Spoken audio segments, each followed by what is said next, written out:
ಇನ್ನು ಈ Kalaburagi to Pak link ನ ಸ್ಫೋಟಕ ಮಾಹಿತಿ ರಿವೀಲ್ ಆಗ್ತಾ ಇದೆ. ವಿದೇಶಿ ಮೊಬೈಲ್ ನಂಬರ್ ಬಳಸ್ತಾ ಇದ್ದಾನಂತೆ ಈತ ಸಮೀರ್. ವಾಟ್ಸ್ಆಪ್ ಹಾಗೆ ಇನ್ಸ್ಟಾ ಮೂಲಕ ಹಲವರ ಸಂಪರ್ಕ. ಪಾಕ್ ಉಗ್ರ ಸಂಘಟನೆಯ ಜೊತೆಯೂ ಕೂಡ ಈತ ಲಿಂಕ್ ಅನ್ನ ಇಟ್ಕೊಂಡಿದ್ದಾನೆ. ಯಾರ್ಯಾರು? ಅಬೇದ್ ಜಟ್ ಹಾಗೆ ಶಹಬಾಜ್ ಭಟ್ಟಿ, ಅವರಿಬ್ಬರ ಜೊತೆಗೂ ಕೂಡ ನಂಟನ್ನ ಇಟ್ಕೊಂಡಿದ್ದಾನೆ ಈತ ಸಮೀರ್. ಬಗೆದಷ್ಟು ಕೂಡ ಬಯಲಾಗ್ತಾ ಇದೆ ಸಮೀರ್ನ ಉಗ್ರರ ಲಿಂಕ್. ಯುಪಿ ಮೂಲದ ಸಮೀರ್ ಉಗ್ರ ಮುಖವಾಡ ಈಗ ಒಂದೊಂದಾಗಿ ಬಯಲಾಗ್ತಾ ಇದೆ ಪೊಲೀಸ್ ವಿಚಾರಣೆ ಸಂದರ್ಭದಲ್ಲಿ.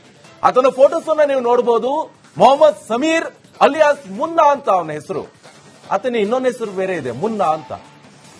ಸೊ ಈತ ಏನ್ ಮಾಡಿದ್ದಾನಂತ ಹೇಳಿದ್ರೆ, ಉತ್ತರ ಪ್ರದೇಶ ಮೂಲದವನು, ಕರ್ನಾಟಕದ ಕಲಬುರಗಿಯಲ್ಲಿ ಈ ಮಾಂಸದ ಫ್ಯಾಕ್ಟರಿಯಲ್ಲಿ ಕೆಲಸ ಮಾಡ್ತಿದ್ದ.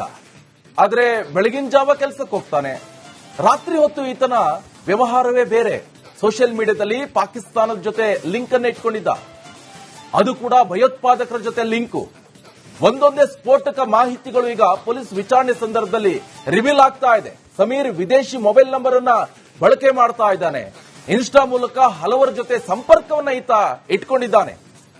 ಪಾಕ್ ಉಗ್ರರ ಜೊತೆ ಸಮೀರ್ ಲಿಂಕ್ ಅನ್ನ ಇಟ್ಕೊಂಡಿದ್ದಾನೆ. ಸಮೀರ್ ಸೀಕ್ರೆಟ್ ಈಗ ಎಕ್ಸ್ಪೋಸ್ ಆಗ್ತಾ ಇದೆ ಒಂದೊಂದೇ. ಆತ ಯಾರ್ಯಾರ ಜೊತೆ ಲಿಂಕ್ ಅನ್ನ ಇಟ್ಕೊಂಡಿದ್ದಾನೆ, ಭಯೋತ್ಪಾದಕರ ಜೊತೆ, ಪಾಕಿಸ್ತಾನದ ಜೊತೆ, ಸೋಷಿಯಲ್ ಮೀಡಿಯಾದಲ್ಲಿ ಇನ್ಸ್ಟಾಗ್ರಾಮು, ಫೇಸ್ಬುಕ್. ಸಮೀರ್ ಲಿಂಕ್ ನಲ್ಲಿರುವಂತಹ ಶಹಬಾಜ್ ಭಟ್ಟಿ ಹಾಗೆ ಅಬೀದ್ ಜಟ್ ಯಾರು? ಇವರು ಉತ್ತರ ಪ್ರದೇಶದ ಎಟಿಎಸ್. ಇವರ ಹಿಂದೆ ಬಿದ್ದಿರೋದು ಯಾಕೆ ಗೊತ್ತಾ? ಹಾಗಾದ್ರೆ ಉಗ್ರರ ದಾಳಿಗೆ ಫಂಡ್ ಮಾಡ್ತಾ ಇರುವಂತಹ ಶಹಬಾಜ್ ಭಟ್ಟಿ ಹಾಗೆ ಈ ಇನ್ನೊಬ್ಬ ಇದನ್ನಲ್ಲ, ಆತನ ಹೆಸರು ಅಬೀದ್ ಜಟ್ ಹಾಗೆ ಶಹಬಾಜ್ ಭಟ್ಟಿ. ಸೊ ಉತ್ತರ ಪ್ರದೇಶದ ಎಟಿಎಸ್ ಇವರ ಹಿಂದೆ ಬಿದ್ದಿರೋದು ಯಾಕೆ ಗೊತ್ತಾ? ಉಗ್ರರ ದಾಳಿಗೆ ಫಂಡ್ ಮಾಡ್ತಾ ಇದ್ರು ಶಹಬಾಜ್ ಭಟ್ಟಿ. ದೆಹಲಿಯ ಎನ್ಸಿಆರ್ ನಲ್ಲಿ ಭಯೋತ್ಪಾದಕ ದಾಳಿಗೆ ಭಟ್ಟಿ ಪ್ಲಾನ್ ಮಾಡ್ಕೊಂಡಿದ್ರು.